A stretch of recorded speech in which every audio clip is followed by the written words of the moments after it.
Yolanda Mendo és ja la nova alcaldessa de Guils de Cerdanya. Aquest dilluns s'ha aprovat la moció de censura contra el fins ara alcalde Toni Trilles per 4 vots a favor i 3 en contra.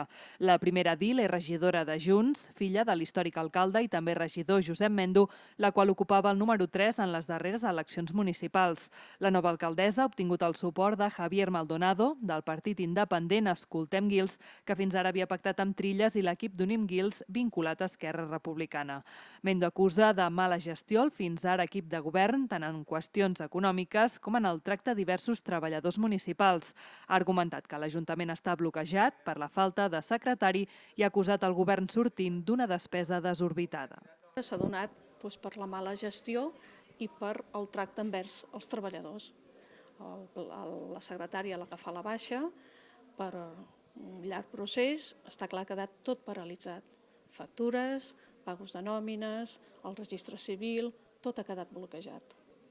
I a partir d'aquí és quan vam començar a parlar amb el senyor Maldonado per desencallar aquest tema i reconduir l'Ajuntament. El poble de Guils i els veïns i veïnes no es mereixen el que està passant a Guils. Per la seva banda, Trilles i el seu equip han remarcat que s'ha traspassat una línia vermella per aconseguir estar al govern i que no veuen ètica la mesura només 9 mesos després de l'inici del mandat.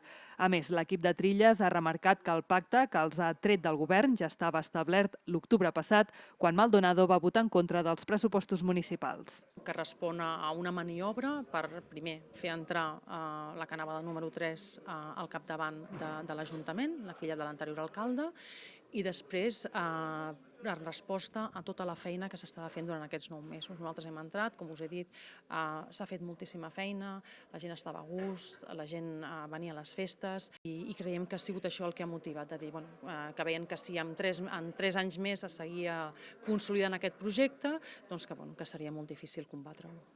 Per altra banda, l'equip sortint d'Unim ha interposat a Junts una denúncia per la via penal als Mossos d'Esquadra per calúmnies i difamacions en sentir-se acusats injustament d'assetjar els treballadors municipals, 2 dels quals estan de baixa.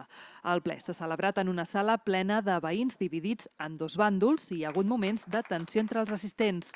Diversos agents dels Mossos d'Esquadra han vetllat perquè la reunió es desenvolupés amb normalitat.